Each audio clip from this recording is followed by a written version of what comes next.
talagang ano po, pagka naglalaba po, pambili lang namin ng ano namin sa araw-araw. Bukas na naman po, naglalaba na naman po ako araw-araw po yan, isang linggo. Para makakuha lang po ako ng pagkain namin. Nay, bilangin natin. 1, 2, 3, 4, 5, 6, 7, 8, 9, 10, 11, 12, 13, 14, 15, 16, 17, 18, 19, 20. Marami po salamat, sir. Oh. Hello po. Kumusta po kayo? Ba't nasa labas na po? Hello? Kumusta ka? Hello, Nay. Anong pangalan niyo po? Maripip. Nanay Maripip. Pang ilan po siya anak? Panganay po. Ilan po anak niyo? 4 na babae. Puro babae. Okay ka lang? Relax ka lang? No? Pumayat na siya. Opo. Anong pangalan niya? Hazel. Hazel. Opo. Ilang taon siya? 14.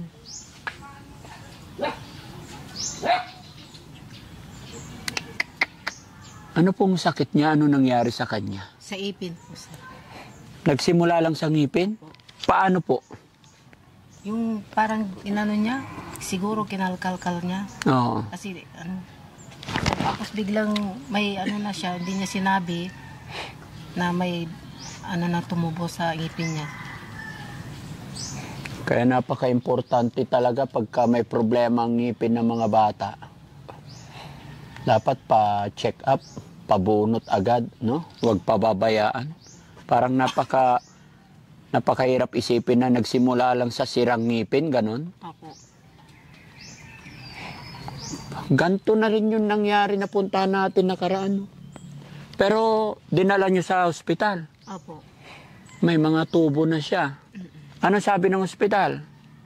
Yan lang po yung inano sa kanya, tapos yung dito niya, dito siya kumakain.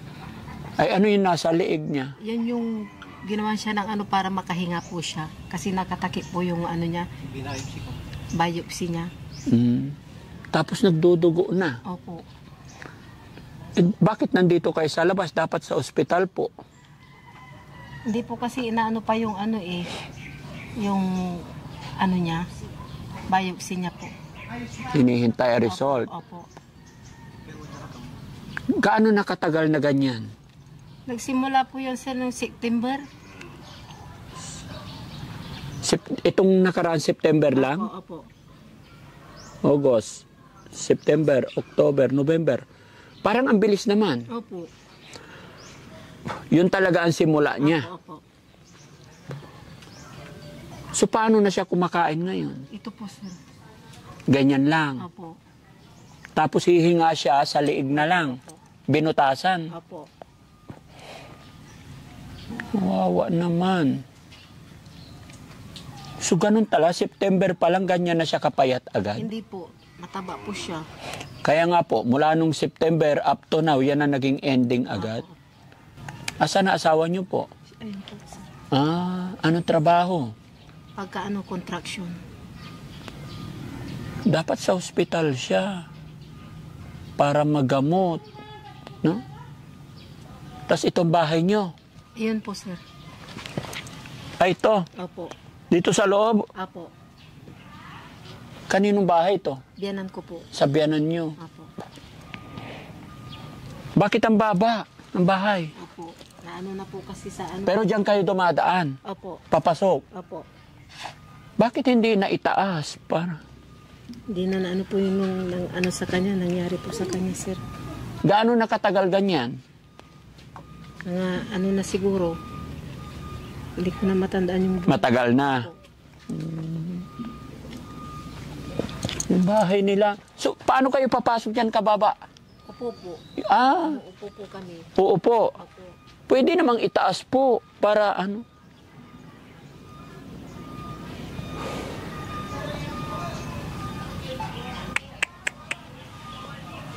So pagpapasok, everyday, papasok kayo, ganyan. Lalabas kayo, ganyan. Hindi kayo nahirapan? Nahirapan din po. Ay bakit hindi itinaas? Diba? Si tatay naman. Tay, alika dito, tay. Dali ka, upuan mo, tay. Tapos si tatay naman. Anong trabaho mo, tay? Construction.Ista kung minsan sa bukid, Ilang taon ka na po? 39 po. Mo bata ka pa. Bakit hindi mo itaas yun? Bala ko kung saan itaas, kaso lang ano to ay, yung pirang na ano po, nagagastos po sa kanya kahit yung pangbili ng gatos po kasi ang hirap na po. Talagang wala na po kami. Kaya yung blender nga, gusto lang, kaya walang pira sana kung walang sagi ang mga anak ko. Mapagamot ko lang sana siya. Ang hirap talaga. Huwag kang iyak, hindi ka makahinga. Naubos na po yung kawayan na ang ano ko sana dyan, ubos na sa kanya. Opo, ang daming kawayan dyan. Pinang-upira ko sa una, kasi binayos si Pato. Opo. Eh, yung una, mali pa siya. Oo. Kaya hindi magalaw kasi, ewan ko kung cancer o ano po daw yung buko niya dito ay. Kaya yung pumayag pa ako na ano, pina-biopsy po, kinuha ng laman yung ano pa dito para hindi magalaw yung ano. Kaso lang lumaki agad. Lumaki agad. Opo. Hindi pa alam ang result? Wala pa? Mayroon na po. Nakukuha ko na po. Anong sabi? Sige, okay lang. Upo ka lang, sir. Malignancy po versus udong tungi po yung biopsy niya po. Ano ibig daw sabihin nun? Maagapan pa daw po kung yung kailangan nilang pinapakuha sa akin, may tispas kasi 7,000 yun, hindi ko pa nakuha. Kaya yun. So, kailangan 7,000. So, pag maibigay mo yun, dapat kasi, Titingnan pa yung test kasi daw. May test pa yun. may test pa. Huwag kang umiyak, nak, ha? Mag-pray ka lang. Kung umiyak na, sasakit yung dibdib mo. Pag iiyak siya, Alos hindi siya makaano. so yung kinakain niya, gatas na lang ngayon. Opo. Pag nagsasyaksyon siya pa siya. Saksyon yung Nagsasanksyon. machine. Kasi hindi makahinga pag hindi sanksyon. Kailan babalik sa ospital? Pag natapos na po yung ano niya, Yung sir, pinapalakad sa akin. di napalakad sa pinapalakad asawa ko. kasi Ba't hindi mo pa nilalakad? walang pera nga, nag-ano lang ng ano. Saan kayo kukuha ng pera? Saan kayo naghahanap? Kuminsan may dyan sa mga mayor. Dala ka ng request sa doktor, tapos punta ka kay mayor, kay congressman. Pero nung ano po sir, nung unang sa operasyon niya, pumunta na po ako sa DSWD. Hindi na po ako makakakuha sa pangalawa kasi may Akala ko ba ang hospital natin ngayon libre na? opo, libre. Pero sa yung ano ng doktor sa labas po, may bayad po yun sa labas. Nandiyan po yung ano. Yun ang mahirap, no? Opo. Sabihin nila sa kongreso, sa usapan, pag nagsasalita sila, walang problema, walang babayaran. Pero lahat ng nakikita kong mahihirap ng mga kababayan natin, problemado. Ano ba talaga totoo? Libre ba talaga ang ospital dito sa Pilipinas? No? Lagi natin naririnig sa balita, libre po ang ospital. Pero bakit ganun? Pag pumunta yung mga kababayan natin, pipila, tapos uutusan ng doktor sa labas, may pabibili yung mga mamahal. Kaya ang nangyayari sa mga pasyente, sa pamilya, pasyente ng nanay, tatay, siyempre wala na silang pera, mapipilitan talaga sila iuwi yung pasyente nila. No? Kagaya na lang ng balita minsan, yung nangyari sa TV, mura ng bigas o anumang bilihin. Tapos pagpunta ko sa palengke, sabi ko, ay bakit sa TV, 25 pesos na lang kilo. Ang sagot ng tindera, di sa TV ka bumili. Di ba? Ganun nangyayari sa atin Pero wag kang mawala ng pag-asa, tay, dahil ikaw ang tatay, talagang pilitin mong lumakad. O kaya sa PGH. Ano po yun private na po yata yung PD. Hindi, mayroon naman. Basta wag ka lang, Kasi kung sinabi ng doktor na may pag-asa pa, Opo. tapos kung nandito tayo sa bahay, Pumunta nga ako, kadarating ko lang kararating mo lang. Okay, tapos ano na naman ang next step nyo po? sa WD sana. Nakakuha na ako ng una. Kaso, may policy sila na 3 buwan. Ay, pag nakakuha ka na, 3 buwan na naman din 3 buwan na naman. na makakakuha ka. Kay Congressman Arenas, hindi Ganun kay... din, na po nakakuha kami ng unang operasyon niya. Mm-mm. Ganun din, 3 buwan din. Yung policy niya. Kano nabigay sa inyo? 5,000. Tapos 5,000 din sa ano. 5,000. Nakakaawa. Hindi na siya nakakausap? Hindi na po, magsusulat lang. Sulat. Ganyan. Susulat niya pag may gusto yan sabihin sa inyo. Hazel, huwag kang mawala ng pag-asa, ha? Gagawa ng paraan yung tatay mo, ha? Nag-aaral to. Opo. Na-stop na. Opo. Sayang naman. Ano sanang pangarap mo, Hazel? Paglaki, pagkatapos, anong course gusto mo? May sulatan siya, sir. May sulatan talaga siya. Kaya pa magsulat. Opo. Anong course gusto mo paglaki? Yan yung pag lalo na pagkakain siya. Mama.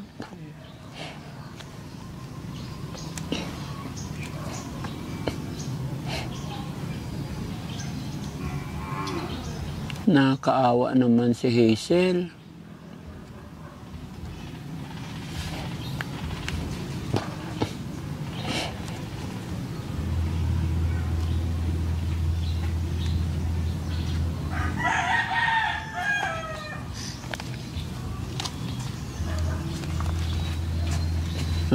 Teacher para makatulong sa kapwa.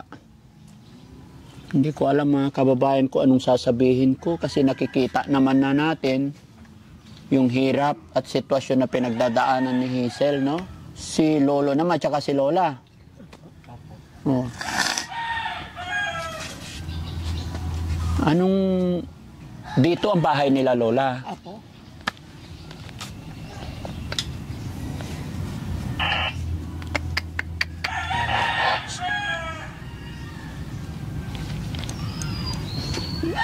Bali, dyan na lang siya sumisinga. Opo. Kailangan ng section kasi dito. Oh? Yung section machine para Sa section machine pa siya. Oh, para mahigop. Meron kayong machine nun. Mayroon po. Oh, buti nakabili kayo. Opo. Sinong nagsasanction? Kayo na? Kami na po. Marunong na rin kayo. Very good. Basta wag niyo pong isuko, Nay, Tay, no? Wag kayong susuko. Opo. dasal lang ang Opo, bukod sa pagdarasal, sipagan ninyo mag house to house kayo diyan. Para magawa ng ano. Kailan niyo papagawa yung sinasabing 7,000? may deadline na po yun eh. Mga 22 yung November 22 yung Ano na petsa ngayon? Sa November 22 dapat basta hindi na maalag. hindi lalagpas na November 22. Kasi kinuhanan siya ng laman, yun ang titistingin na naman. Mm-mm. So, ibig sabihin, wala rin palang kwenta yung libreng ospital. Ako sa labas po yung ano yun. Sa labas yon. Hindi ba? Bakit sa labas? Paano naging libre yun? Si Lola, hindi, wala rin silang ano. Kumusta si Lola? Lola, halika Lola. Si Lola gusto, ano lang, Ha? si Ako po ang gusto mag-alaga niyan. Bakit po? request lang Tayo ka muna, tay. Upo ka, Lola. Lapit ka konti. Kayo po ang Lola. Opo, ako po ang kasama palagi Saan? sa ospital po. Ay, ikaw lagi nagbabantay. Kami po, dalawa ng manugang ko, yung papa niya, pag umuwi po dito sa bahay kasi walang kasamang mga anak. Mm. Kaya kami po naiwan palagi. Kayo nagbabantay palagi. Sabi mo, ikaw ang gusto niya magbantay. Bakit? At yung ano po, parang makalola po sila talaga sa akin. Malapit po talaga sila sa akin. So, anong ginagawang paraan ni Lola para mapagaling yung apo? Nakikilaba lang po ako, sir. Pagka pati yung asawa ko, ako lang nag-aasikaso. Mm. Talagang, ano po, pagka naglalaba ako, pambili lang namin ng ano namin sa araw-araw. Mm. Bukas na naman po, naglalaba na naman po ako araw-araw po yan, isang linggo. Para makakuha lang po ako ng pagkain namin sa araw-araw. nung wala pa po to, hindi pa siya ganyan. Kaya malapit po sila sa akin dahil ako po nag-aano sa kanila. Kasi yung anak ko po, kung minsan may trabaho, kung minsan wala po. Halos ako lang ang nag-aano. Saang ospital niyo po dinadala, Lola? Sa Binlok po, sir. Oh, Binlok. Sa Binlok po kami. Dagupan. Opo. Hindi ba pwedeng admit na to, yung ganito? Pwede naman po, pinawi po muna kami kasi sabi nila, umuwi muna kayo pagka i-schedule namin to, sabi po sa amin. Sabi ko naman, sana nandun po kami. Itong bata, sabi niya, uwi muna tayo nanay kasi namamagana yung mga tusok gano'n. Kaya inuwi po namin, magdadalawang linggo na po kami dito sa bahay. Nakauwi. Opo. Tapos po, pagka-ting check-up niya, pumupunta po kami. Ayun, sabi ng doktor nga po, yung Lunes, nagpa-check up po siya.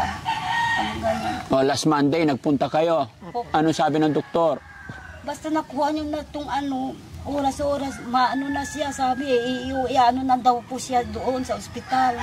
Pagka meron na yung nakuha na yung pinakukuha doon sa anak ko. Sabi ko, paano natin yan? Maghingi muna tayo sa mga ibang tao para magkano yung hinihingi? Yang pong pinabibili lang po. Wala talaga? Hindi kayo nakaprovide ng pambili? Wala pa po kasi yung iba kung minsan pag ihingi kami, konti-konti lang po binibigay kaya hindi pa namin ma-survive yung yung halaga. So magkano na naipon ninyo? Nag-uumpisa pa lang kami, sir, ngayon talagang yung mga dito po rin sa amin, wala rin po sila. Okay.